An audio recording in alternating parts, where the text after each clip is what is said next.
ஓம் சக்தி.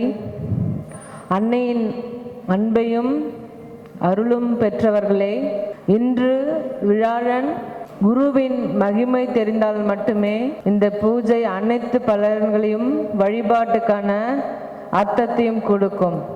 அந்த குரு சொல்லி கொடுத்ததை நீங்கள் உணர்ந்தால் மட்டுமே இந்த பூஜையின் அனைத்து பலன்களையும் நீங்கள் உணர முடியும், எடுத்து சென்று மற்றவர்களுக்கு தர முடியும். நீங்கள் பார்த்து கொண்டிருப்பீர்கள், அம்மாவுக்கு அபிஷேகம், அடுத்தது அலங்காரம், ஆரத்தி, தியானம், கருத்து. இங்கிருந்து இந்த வழிபாடு முடித்து நீங்கள் செல்லும்போது வெறும் பிரசாதம், குங்குமம், மஞ்சள், சந்தனம் மட்டுமல்ல, மன தெளிவும் எடுத்துட்டு போனோம். வாழ்க்கையில் நம்பிக்கை அவசியம். ஸோ ஆன்மீகம் அறிவோமா? குரு வாழ்க, பங்காரம்மா வாழ்க.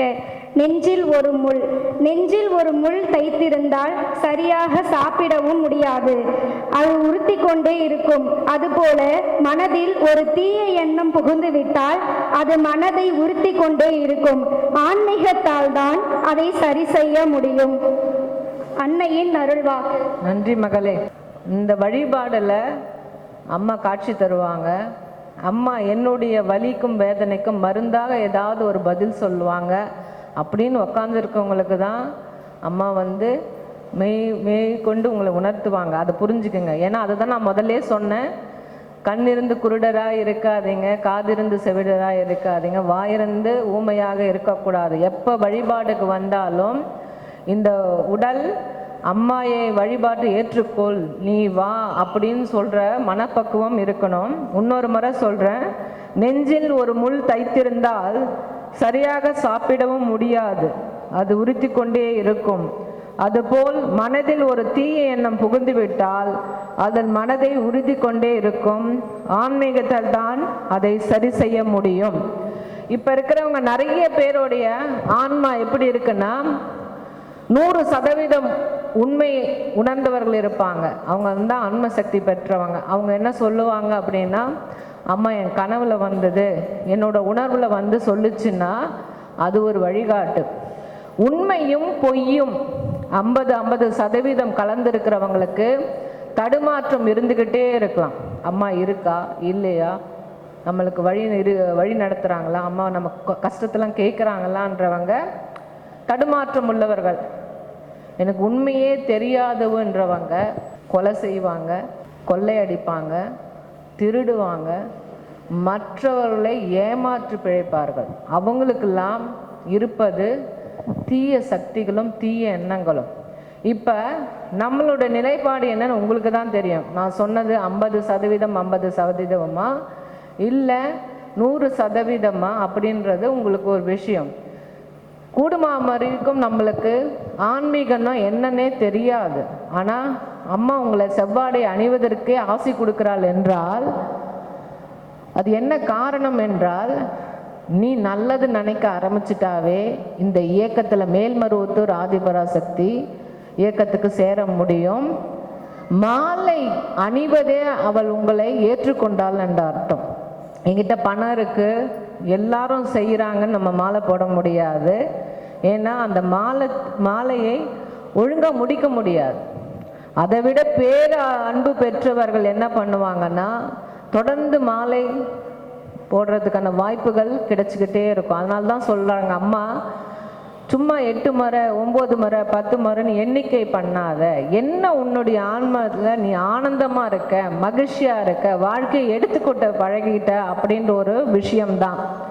ஸோ முதல்ல தீய எண்ணங்கள் என்ன அப்படின்னு பார்த்தா, இந்த கண்ணில் நம்மளுக்கு என்னென்ன விஷயங்கள் உருவாக்குதுன்னு பார்க்கணும்.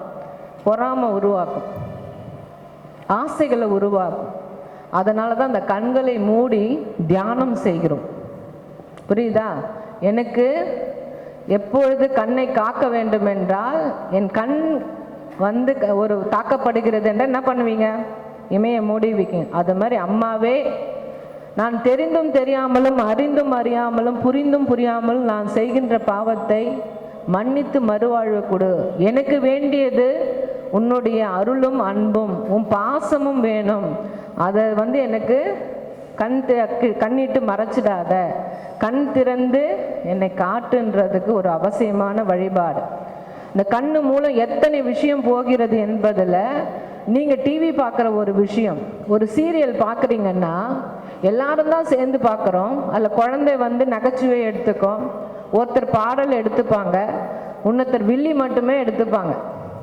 அதனால தான் அம்மா சொல்லுவாங்க, அடிக்கடி ஒரு தவறான விஷயத்தை பார்த்துக்கிட்டே இருக்காத, அதை பார்த்துட்டு இருக்கும்போது ஆண்மழுதில் அதை செஞ்சா என்னன்னு தோணும், கோபம் வரும். அதனால தான் பாருங்க, அந்த ஒரு நொடி தான் அந்த கொலை செய்வதற்கான எண்ணம் தூண்டு தீயதை பண்ணுறது. நீங்கள் எல்லாரும் சொல்லுங்க, உயிர் போனால் வருமா? ஆனால் ஒவ்வொரு முறையும் ஒருத்தரை தாக்கும் போதோ கொலை செய்யும் போதோ அவங்கள ஏன் எந்த ஒரு சக்தியும் தடுக்கலை? அதுதான் நீங்கள் யோசிக்கணும். அப்படின்னா அவங்க தீய சக்தியை வளர்த்துக்கிட்டே இருந்தாங்க, நல்ல சக்தியை வளர்த்துட்டு இருந்தாங்கன்னா அவங்களுக்கு என்ன இருந்திருக்கும்னா நிதானம் இருந்திருக்கும். இவங்க நம்மளை தூண்டுறாங்க, நம்ம வந்து தவறு செய்ய வேண்டுமென்றே வேண்டுமே பேசுகிறாங்க, நம்ம கோபம் வர வைக்கணுன்னே அவங்க சண்டையிடுறாங்கன்னு தெரிஞ்சா நீ அதே இடத்துல இருக்க முடியாது, அமைதியாக போயிடுவேன். அதை விட்டுட்டு அவங்களுக்கு உணர்த்துறேன், நான் ஏன் கேட்குறேன்னு சொல்லும்போது தீயவனால் நீங்கள் தான் பாதிக்கப்படுவீங்க. அதனால தான் அம்மா சொல்கிறாங்க, நிதானம் அவசியம்.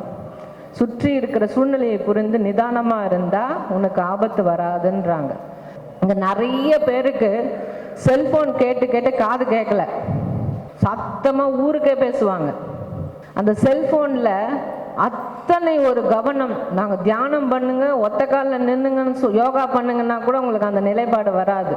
ஒரு கையில் எல்லாருக்கும் சக்திகளே வழிபாடுக்கான தகுந்த உபகரணம்னு உங்ககிட்ட செல்ஃபோன் கொடுத்தேன்னு வச்சுக்கோங்களேன், அப்பா பேரானந்தமாக வச்சுருப்பீங்க.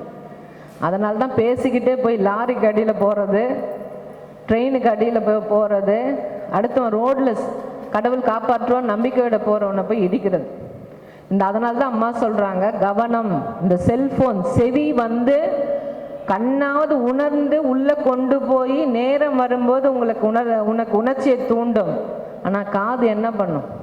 அப்படிப்பட்ட காதில் நம்ம வந்து ஓம் மந்திரங்களை புகுத்தி புகுத்தி அந்த நாடி நரம்பு எல்லாத்துலேயுமே அந்த மந்திரங்களை ஒலிக்க வச்சு நம்மளுடைய இதயத்துடைய துடிப்பு கூட அம்மாவை பற்றி நினைக்கணும். ஒரு பதட்டம் இல்லாத பக்தி இருக்கணும், பரபரபரன்னு இருக்கக்கூடாது. அதுக்கு இந்த மந்திரங்கள் 108 மந்திரங்கள் 1008 மந்திரங்கள் அவசியம். அடுத்தது அம்மா சொல்லுவாங்க, காளி மட்டும்தான் நாக்க வெளியே போட்டிருக்கணும், நீ அதை உள்ள போட்டுக்கிட்டு நிறைய பேசாத. அது வந்து அம்மா சொன்ன முக்கியமான ஒரு தொண்டில் என்னன்னா, நீங்க கருவறை பணி செய்யும் போது மௌனமாக இருக்கணும். அப்போதான் அம்மா இங்கே காட்சி தராங்க, இங்கே நிற்கிறாங்க, ஏதோ சொல்ல வராங்க, என் அழுகையை துடைக்க வராங்கன்ற விஷயம்லாம் மௌனமாக நீங்கள் வந்து தொண்டு செய்யும்போது அம்மாவை உணர முடியும். ஏன்னா அம்மா உருவானவர்கள், உருவமற்று இருப்பவர்கள். அதனால தான் சொல்கிறேன், நம்ம அம்மா தீபத்தில் பார்க்குறோம், அம்மா இப்படி கண்ணில் எடுத்து ஒத்திக்கிட்டீங்களா அதில் பார்க்குறீங்க, அதெல்லாம் முதல் நிலை பக்தி. அதுக்கப்புறம் பக்தி எப்படி போகணும்னு ஒரு வழிபாடு இருக்கு. தீய எண்ணங்கள் எதிலிருந்து ஆரம்பிக்கிறதுன்னு நான் சொல்லிட்டேன். கண்ணு, காது, வாய், அந்த உணர்வு மூலம் தீய எண்ணங்களை நீங்கள் உயிருக்கு ஊட்டிக்கிட்டே இருக்கீங்க. ஆனால் ஆன்மீகத்தில் வந்தவங்க அந்த கண்ணு, காது, வாய் மூலம் எப்படி நல்ல எண்ணத்தை ஊட்டலான்னு நீங்கள் இன்னைக்கு தெரிஞ்சிருப்பீங்க. இப்போ உங்ககிட்ட ஒரு கேள்வி, உங்களுக்கு பட்டாசு ஆனந்தமா இந்த தீபம் ஆனந்தமா? ஏன் பட்டாசு பிடிக்கல?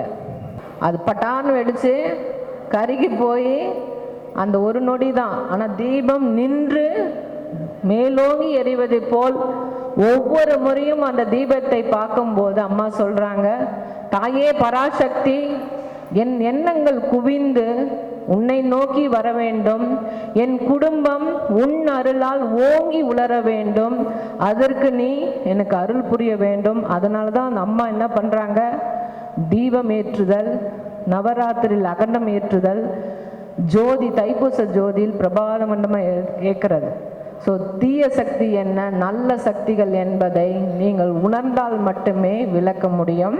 நம்ம பார்க்குற பெர்ஸ்பெக்டிவில் பாசிட்டிவாகவே நம்ம பார்க்கல.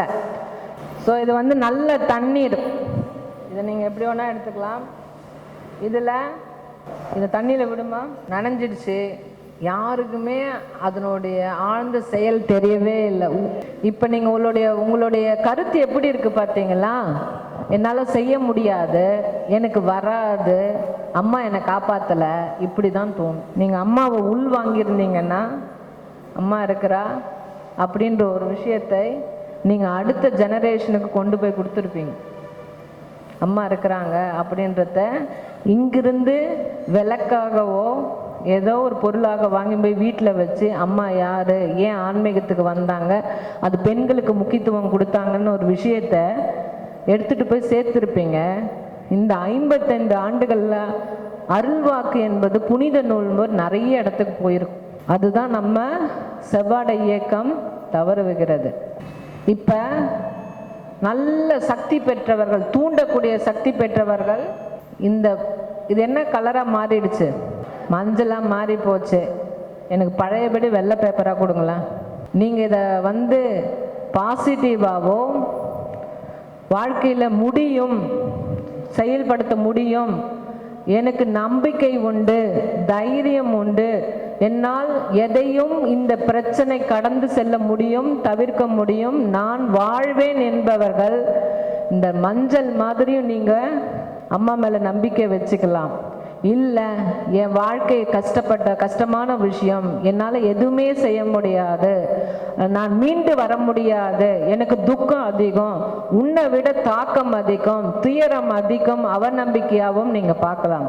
மஞ்சளை நம்பிக்கையோடும் பார்க்கலாம், அவநம்பிக்கையோடும் பார்ப்பது உங்களுடைய மனநிலை.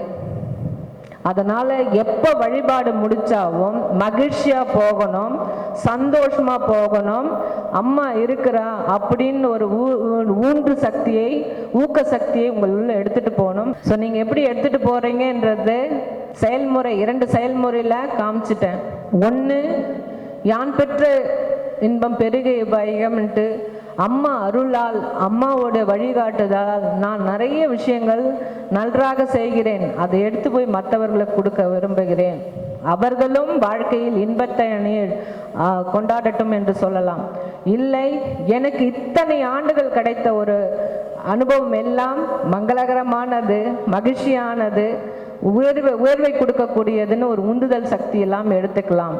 இல்லை என்றால் கரை படிந்தது, கவலைக்கூடியது, துக்கமுடையது என்று நீங்கள் கொண்டு போவதை தான். எவ்வளவு தூரம் பக்தி, தொண்டு, தர்மம், தியானத்தில் நீங்கள் மூழ்கிறீர்கள் என்பது பொறுத்து தான் ஆன்மீக வளர்ச்சி. பக்தினா என்னன்னு அம்மா சொல்லுச்சு, காசு பணம் வேணாம் மகளே, நீ ஏழையா இருந்தாலும் உழைச்சி சம்பாரிச்சு அந்த நனைஞ்சு போன 10 ரூபாய் என் உண்டியில் போடுறையே, மழை பெய்யணும், ஊர் உலகெல்லாம் நல்லா இருக்கணும்னு நினைக்கிறே, அதனால தான் உன் தாய் உனக்கு 3 வேளை சாப்பாடு போடுவேன், உன் கண்ணை தொடைப்பேன், நான் இருக்கிறேன்னு சொல்கிறது தான் உண்மையான பக்தி. தொண்டு, என் வீடு சுத்தம் போல் அம்மா வீடும் சுத்தமாக இருக்கணும், அம்மா கோவில் சுத்தமாக இருக்கணும், ஊர் சுத்தமான தேடி தேடி தேடி தூய்மைப்படுத்துறீங்கல்ல, அவ தான் அம்மா. அதனால தான் அம்மா சொன்னா, கருவறையில் இருப்பவனை விட கழிவறை பணி செய்பவனே என் மனதுக்கு நெருக்கமானவன்.